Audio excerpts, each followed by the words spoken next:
প্রথম একটা দাবি ছিল ফেসিবাস্ট মানসুর বেগমের বিরুদ্ধে। সে বিগত 17 বছর আমাদের যে আওয়ামী লীগ লগে লিয়াজু কইরা আমাদের যে যন্ত্রণা দিচ্ছে, আমাদের যে পোস্টিং ট্রান্সফার, আমাদের ওএসডি বহু রকম যন্ত্র, যেমন আমার জেনারেল সেক্রেটারি যে 5ই আগস্ট না হয়তো তো সে চাকরিচ্যুত হয়ে যেত।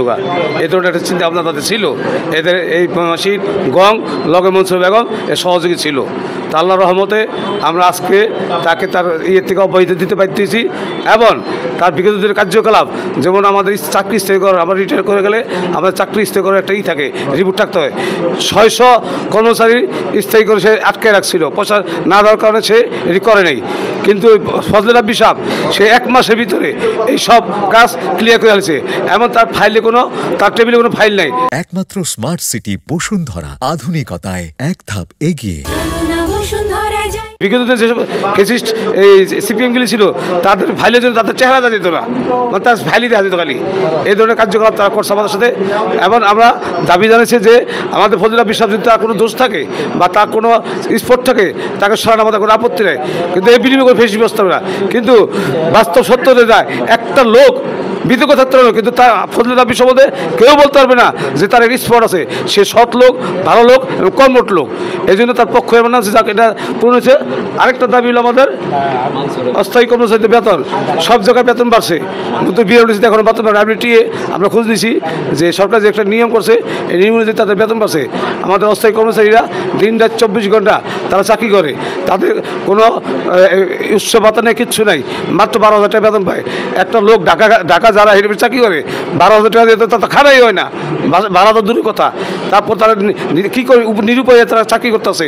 তা আমরা এটা দাবি জানাইছি যে তাদের বেতন বৃদ্ধি করুক এবং অন্য অন্য যে সংস্থা বাড়াইছে যে নেয় ওই নেয় আমাদের অস্থায়ী কর্মচারী বেতন বাড়ুক এবং তাদের শীঘ্রই তাকে স্থায়ী করার জন্য জোর দাবি জানাচ্ছি। কারণ একটা লোক 7 বছর 8 বছর ধরে চাকরি করছে, 12 বছর ধরে চাকরি করতেছে, কিন্তু তাদের একই অবস্থায় আছে যারা। আমি ম্যানেজমেন্টকে বলবো অতি শীঘ্র আমাদের দ্বিতীয় দাবিটা এটা মেনে নিয়ে আপনারা অতি শীঘ্রই আমাদের সাথে বসবেন।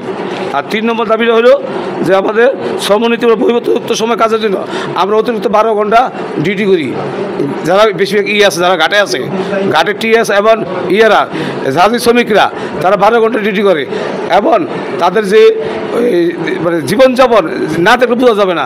একটা জাহাজ এই যে বর্তমানে যে গরমটা গেল, এই গরমের ভিতরে আমার জাহাজ স্টাফরা ডিউটি করে রেস্ট নিব, কিন্তু তাদের কোনো মাঝে মাঝে যখন জাহাজ অফ থাকে মাত্র 8 ঘন্টা 10 ঘন্টা কারেন্ট মানে জেনারেটর চলে, জেনারেটর বিদ্যুৎ দেওয়া হয়, আর 14 ঘন্টা মানে বন্ধ থাকে। এই 14 ঘন্টার লোককে কি নিজের যন্ত্রণা, একটা লোক মানুষের গায়ে ঠোস মেরে যায়, তারপর চাকরি করে পেটের দেয়। কিন্তু তাদের করে বহুবার বলছি আমরা যে একটা সুরাহা করেন, তারা এটা কোনো মূল্যই দিতেছে না। তা আমরা বলছি যে একটা দাবি মাসে 2টা দাবি আমাদের নিয়ে বসতে অতি শীঘ্রই। যদি না বসে আবার তাদের বিরুদ্ধে আন্দোলন হবে, এমন আন্দোলন হবে এরকম ব্যাখ্যা দেবো সবাইকে ইনশাল্লাহ। আপনারা দোয়া রাখেন, আমরা সত্যের পথে আছি, আমরা সত্যের পথে আছি। আমরা শ্রমিক বান্ধব ম্যানেজমেন্ট চাই, আমরা শ্রমিক বিরোধ ম্যানেজমেন্ট চাই না। এবং তাদের বুঝতে হবে যে শ্রমিকরা কী পরিমাণ কষ্ট করে, শ্রমিকের টাকা দিয়ে তারা গাড়িতে চলে, এসি রুমে ঘুমায়, বিলাসিতা করে, তাদের ছেলেমেয়েরা লাক্সারি জীবনযাপন করে, কিন্তু আমাদের শ্রমিকরা কিছুই পায় না তারা। এই জন্য আমি আবার বলতেছি যে এই সামনে অল্প কদিনের ভিতরে শ্রমিক কর্মচারী প্রতিনিধি না বসে তারা এর ভিতরে কঠোর ব্যবস্থা নেওয়া হবে।